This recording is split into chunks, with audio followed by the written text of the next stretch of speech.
अनियन खिलल बाबा तनवा। आदरणीय चंद्र मिश्रा भैया की तरफ से हजारों हजार रुपया के पुरस्कार। कि सुनी सुनी भगवान अजन बिहान होके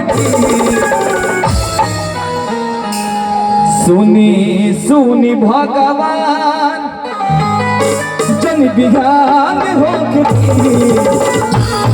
आज राजा जी के गोरवे में बिहान होके आज राजा जी के गोरवे में जवान होके आज राजा जी के गोरवे में बिहान होके आज राजा जी के गोरवे में जवान होके आज हो महिला मिलल सजनी के साजनवा। आज हो महिला मिलल सजनी के साजनवा। मिलन खिलल बाबा हमारी मिलन